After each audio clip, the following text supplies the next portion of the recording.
What's up, boys and girls? Lambo here with the very first free MMR Friday video. And you might be thinking, you know what, Lambo, it's not Friday. And I agree, but I promised everyone that this would be the first video, and it is by far the most requested one. So it will be a guide on how to play the German taxi for free MMR against Protoss players, if they decide to play Stargate. So first of all, why is the name of that build German taxi? That's because I saw Cyril in my Twitch chat. First of all, I made this build maybe a month ago or so, and at some point I saw Cyril using the word for it, German taxi. Apparently he just copied someone else from Twitch chat, so he's not taking... I actually went ahead and asked him if he was the one that made that name, but he was the one that popularized it, at least in my Twitch chat. So I made this build. I kept it hidden for a couple of weeks, just so the other Zerg players don't go ahead and copy it, because I knew it was pretty good. And then eventually I started using it against Mana. What this build is it's a pressure build against Stargate Openers with a quick third base, where you drop the 6 queens that you have defensively and use them as an offensive mechanic against all the air units that Protoss has, and to escort the Roach Ravager Link push that is coming with this build. So yeah, a little bit more about the backstory. I used this at some point at the first time in the Asus Rock qualifying match against Mana, and Solar saw it and he copied it right away, and he gave it to Rogue, who also then used it in GSL even, where Tastosis thought it was his build, and Rainer and Cyril also used it. I think DRG also used it. Like its popularity among the top Zerg pros skyrocketed, like within a couple of weeks of me showing that build. So why are all these pro players playing this build all of a sudden? It's quite simple. The idea behind the build is to just have as many units as possible and bring them to the other side of the map safely, escorted by the queens. So a build that was pretty popular before was the Nidus, where you try to again, try to hit as hard as possible with a lair. Like, it looks like a normal opener, right? You get a lair on the Roachborn, and you get the 6 queens, so it's not that easy to scout. And then the problem with the Nidus that I had was, the Nidus costs a lot, so it has a couple of less units. And then the second thing is that very often I would have, let's say, these links are here to try and bring down a Nidus. I don't want to poke forward and see if there's a Void Ray close by or anything like that, because then the Void Ray would see the Ling and maybe chase it and maybe realize that there's something fishy going on here. So you would stay out of range, and the links have less vision range as well as than the Void Ray, I'm pretty sure. So you put down a Nidus, let's say here, and then randomly a Void Ray shows up, it finds a Nidus, the game is over. So in order to avoid that, plus in order to hit earlier, plus in order to hit with more units, I thought, why not just morph 2 drop overlords and move the queens that you have to the other side of the map that way, which was something that I actually already did quite a while before as a response against Glaives, where I would go 4 gas, roach speed, 54 drones, and just defend the Glaives at first, then counterattack with the roaches plus the queens. But it turned out this build is also pretty good against all the other openings that Protoss has of Stargate, so it became quite popular very fast. Let's go back a little bit in the replay and see how to play this opening. I'm not gonna go too in detail about how to open in the early game, because this everyone should already know how to open, or should have their own ways of opening in PvZ. The way I open is very standard. 30 supply, I take my third. At 32, I get the third queen in my natural. One thing that I think everyone should also copy is around 3 minutes and 10. I start around 3 minutes and 15. I start the 4th queen in my main base, so I don't have to make blind spores against oracles. Very important. Usually you will not see a Stargate. And with this build, you don't really want to lose 2 overlords against the Void Ray, because it's very tight. So I only keep 1 overlord on the other side of the map. Let's say I didn't see that Stargate, right? I would have links patrolling around here to see the oracle. If an oracle shows up and I don't have spores, it doesn't matter, because I have 2 queens here. 2 queens here with a 3rd one building. I would only make 1 spore.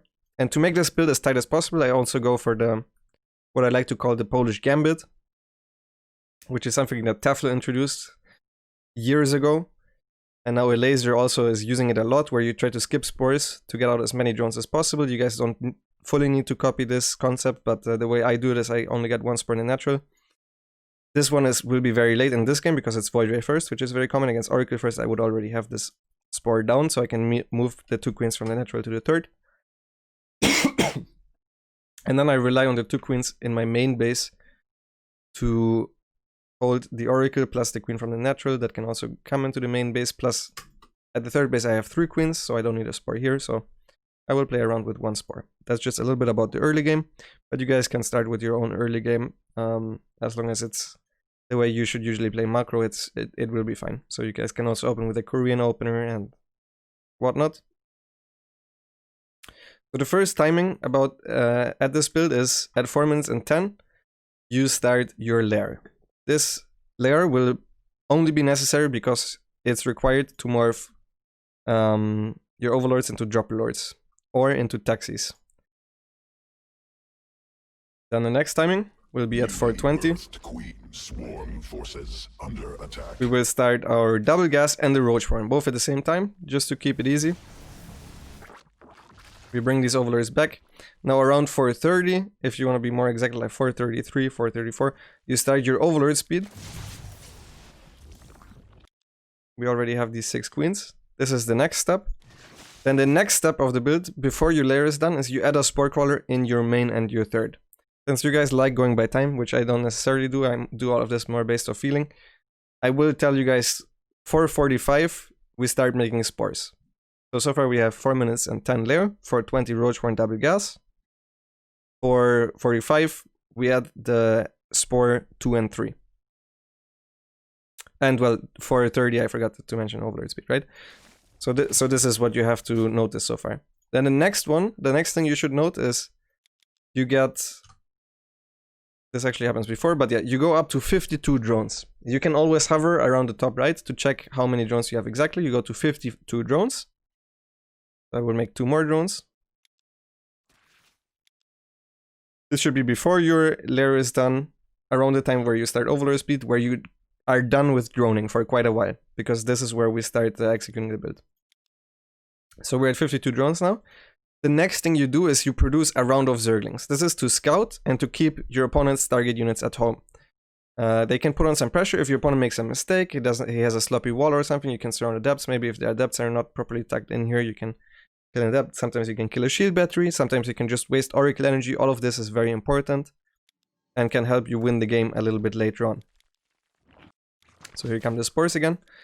And the moment the lair is done, you should already move your overlords in position. You start morphing to overlord, to dropper lords. Swarm forces under attack. And around that same time is when you start producing roaches. Basically, just the moment the roach warren is done, you try to make around 10 roaches. You can make a couple more, a couple less. And yeah. So you make, let's say, 10 roaches. You bring all the queens forward, so they're here by the time these overlord drops are here. That's why we made the spores earlier on, right? So the spores are done. And the mineral line is somewhat defended against the oracles. Otherwise, the oracles can just come in and kill your mineral line, and then he can sack the third base for free. And he's gonna be ahead, which we don't want. Swarm forces under so we start moving across the map. These links are here to scout what's up. Swarm forces and then we try to move across the map as fast as possible. If there's 1 void ray, you can unload your queens forward. If there's 2 void rays, you can still do that. But you want to keep them at high HP against void rays specifically, so they don't get randomly sniped. I also bring a 3rd overlord always. This is to... So the 3rd overlord spreads creep, on which I usually try to put it down a tumor. You guys don't actually need to do this. It makes the build a little bit harder to execute. But I like to do it because I use these 2 overlords for micro purposes, to micro my queens back and forth. And yeah, this game my opponent is going for a ground opening. He actually went for somewhat of a blind counter with like a delayed glaives. I'm not sure why, but you guys don't really need to worry about what your opponent is doing. Your main goal with this is to kill the third base. If you kill the third base, if the Protoss even just sacks the third base for free, you're ahead. Now, if they're going ground, you can still apply some pressure with the corrosive bios for free. But you should, the moment you realize they sacrifice their third, you just make drones. I will talk about the follow-up a little bit later. But you will just make drones, right? So now the push comes. The way you unload these overlords while moving, in case anyone doesn't know that, is you right click them wherever you want to move them, then you press unload all and you left click the overlords. So you have these hotkeys. The way I have them hotkeyed is I have a separate hotkey for these overlords. And I also have them on a hotkey together with all the queens. I will explain why this makes it easier to micro a little bit later, but basically the way you unload them is you go forward and then you press unload, left click on the overlords. This works for all the races. This is also how Tyrants unload their units and Protosses unload their units, right? And then the execution is pretty straightforward. You try to cross it while the shield battery does that overcharges. Against ground, you try to get surrounds and you try to just trade out. I mean, most of this is just reactive micro. One thing that I want to talk about with this execution is while you're executing the build, if your opponent has cannons and shield batteries, you should look at if the natural of him is more exposed than the third base and then just try to break his natural instead. So let's say he had 4 cannons here trying to defend this base with a couple of sentries. You can just go and try to kill the natural instead. This is possible, I think, on pretty much every map on this map pool. So, yeah, I mean, this is a relatively mobile army. Even the queens are mobile since you can just lift them up. And this is pretty straightforward. The moment you start floating money, by the way, you make extra queens. Also, I double injected this hatch and this hatch when I left. You don't want to inject more than twice though, because the transfuse energy is very, very important, especially if you end up going up against the Void Ray build. So if your opponent keeps the Void Rays hidden and then you get surprised and you injected this a million times, you will have no transfuses in the middle of the map with the queens. So you might lose your overlords and need to run the rest of the way with the queens, which would suck because it delays the timing and it also eliminates most of your micro ability with the queens. So this is pretty straightforward. This is how you do it against ground. So let's go into the next replay and check out how we do it against the Void Ray Opener. Okay, so now we're in a replay where my opponent is going for the very common 3 Stargate Void Ray. Nowadays it's more common to go 2 Stargate Void Rays, but they will still have the same amount of Void Rays, so it doesn't really matter. I also just want to know that my opponent here went for a 3rd Nexus on 1 gateway and didn't make any units, no shield batteries, so he has the maximum amount of units possible. He tried to blind counter this. I told him just try to get as many Void Rays as you humanly can to make it as hard as possible for me, so he tried that. My build order is exactly the same. I went for a 4-minute stand lair, for 20 Roachborn double gas, for 30 Overlord speed, and now we're starting to make the extra spores and we're starting to move the queens to the front, and we're gonna morph 2 Overlord drops. Creep tumor under attack. So once again, I made the 10 roaches, right? And we morph the Ravagers the moment we have the gas for it. Again, once I start to float money, like once you naturally start getting money, you should remake the queens, which is very important. At this moment, I realized that my opponent is going for the Void Rays. So very often they're gonna try to interrupt these overlords a little bit, but if you hit your timing properly, you should always be able to get to the other side of the map. And the moment I saw this, I threw on a Hydrodon and a Jones. So if your opponent tries to defend this, if your opponent goes for Void Rays, what will happen almost always will be that you're gonna be able to kill this 3rd base. And sometimes you can break the natural, but not always. What you should do, in my opinion, almost always, is just to, after 30-40 Zerglings, and the 10 initial roaches plus the Ravagers you morph, you already start making extra drones and the Hydrodon, plus extra queens. Because very often they will eventually be able to overpower your overlords and then try to counterattack or try to macro out of it. So in order to stay ahead, you should already start making drones. This is also the case if they try to go for a ground response. If they try to go for a ground response and just sacrifice their 3rd base. So against Void Rays, it's it's a very, very obvious response, right? You go for the Hydrolist then next, and what I suggested you guys do is you just go 66 drones and go for a 2nd wave with Queens and Hydras, with Hydra range, possibly +1, maybe Hydra speed, doesn't really matter. You should be ahead enough to be able to finish out the game with that. If they play ground, however, I think there's a bunch of stuff you can do. I think you guys can just play whatever style you like the most. I know a lot of lower level players like playing Roach Hydra. That's completely fine to do. I think probably one of the best transitions is to just get a +1, get 66 drones, a 4th base, and then go mass Roach Ravager and try to contain them a little bit. Obviously start getting creep. This is what you should always do if they sacrifice their 3rd base, so try to get back with 4 of the queens and leave two queens on the map and try to get creep spread. So you can go Roach Ravager, you can go Ravagerling Bane. You can try to go Muta, which is also quite nice because you will naturally float some gas, because the next thing you will spend all your minerals on will be extra drones, extra queens, and a 4th hatch. So going Spire is also fine. Really, once they sacrifice their 3rd base, you're just ahead in economy and you can do whatever you want, is what I'm trying to tell you. But against Void Rays specifically, you need an early Hydra then to be able to defend the counterattack, which is what happens very often. Now I just want to show the way. Usually they try to kill your queens at some point, especially with the shield batteries. They try to fight here already with a couple of shield batteries, and then once you break the shield batteries, they kite back to the natural, and you can try to break them. Usually I think the best move is to just go back with the queens and spread some creep somewhere, because they don't have a robo with this. But what you can also do instead is, if you fight, you will be forced to fight against these Void Rays very often. Make sure to use single corrosive bites to try to zone out the Void Rays and make them move. It's very, very important to not use all the corrosive bites at once, always one by one. Try to make the Void Rays move and lose their DPS.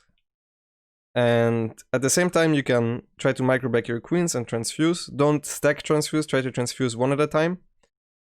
So one of the micro tricks you can do is transfuse a queen and then lift it up and go back, because the transfuse over time will heal more, but if you transfuse one queen 5 times, it doesn't heal 5 times as fast, so a lot of the transfuse will be wasted.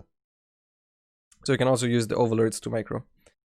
And yeah, again, I'm just gonna try to zone out a little bit here with Crossbite while at home I'm droning. I'm floating a lot of money right now because I'm supply blocked and I forgot the queens. So it's a little bit of sloppy macro.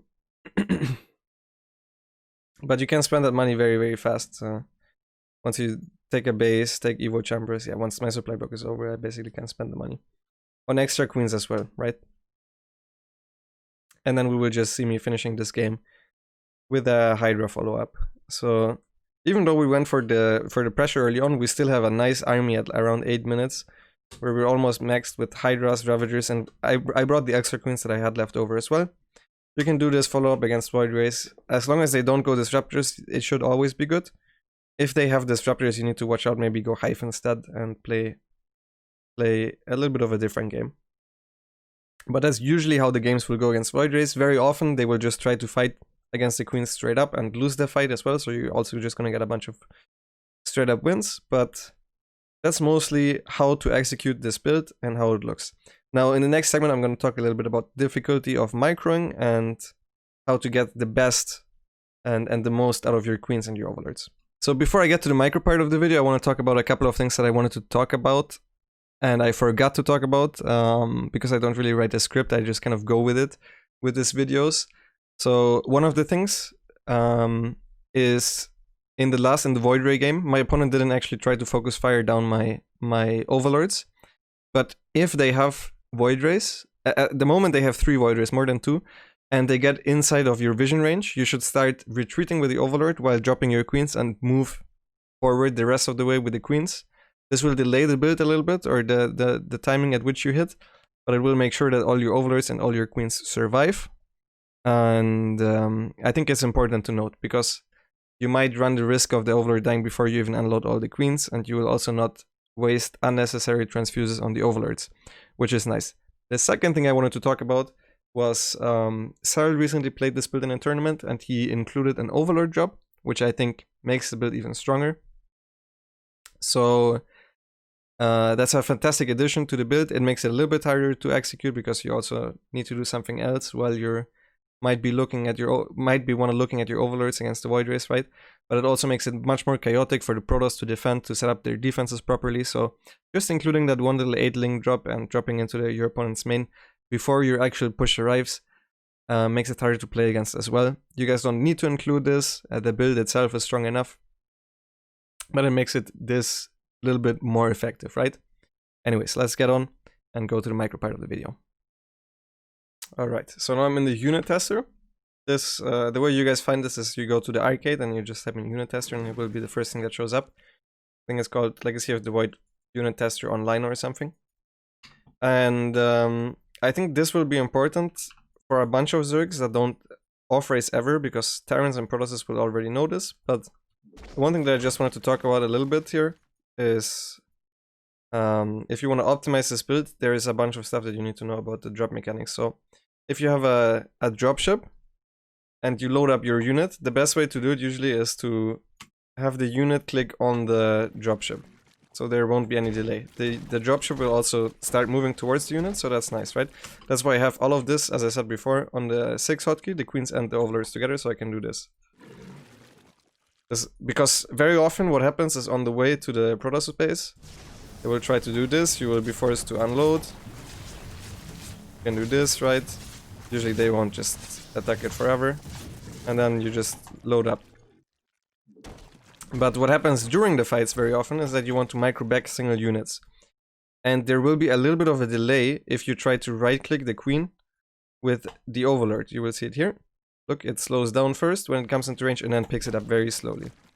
So what you should do instead is you need to be familiar with how close you need to be to pick up the units. So that the queens are in range of the overlord. So like I can pick up the units very fast like this. But if I'm too far away, like here, it will take way longer, right? So, as I said before, I have all of them on the same hotkey, and then just right-click the overlord. Also, if the queens are fighting, and you have multiple overlords, and so, let's say the queens are A-moved, you right-click on the overlord is full, the rest of the queens will continue A-moving. In general, if you also have everything on the same hotkey, and you right-click, let's say I have this, and I right-click on the queen, right? The queen will be picked up and the rest of the units will keep A-moving. Because if you move command on an allied unit and you're in range of the other unit, the units will just continue A-moving. So that's the way the AI works. So yeah, in general, I will also demonstrate this in a little bit, but you need to know how to do this properly to be faster on your way to your bond space, right? So the taxi will arrive on time. Otherwise you won't get tipped with some free MMR. Let's get a couple of extra void rays just so I can showcase what I was talking about. Let's say 7 void rays against 8 queens and 2 overlords. Now sadly there is no option, I think, to start with these overlords in the other mode. But yeah, what will happen very often is that Protosses will try to focus fire your overlords just to prevent this on a high level, but most of the lower level players I think will just A-move. So let's say they just A-move, I have this hotkey like this, right? What you can do is, as I said before, you transfuse these once and then you save them with the overlord. So I have this overlord saving queens. I also usually never pick up more than one queen at a time, because as I said, at any moment they can start charging up and try to focus fire the overlords. So very important to transfuse the queens, and once the queen is already transfused, you don't want to waste more transfuses on her, you can try to bring them back, right? The queens are attacking here. These queens are low HP, I'm bringing them back. Because queens themselves are not that fast, right? So you can use this to your advantage and perfect your micro and make this build even stronger. This goes against both ground and air response from Protoss. So yeah, that's just one thing that I wanted to talk about really quick. Now here comes the last section, which I will include in every single free MMR Friday, which will be where I rate the difficulty of the build. Now I thought about this a little bit and I will make a rating from 1 to 5.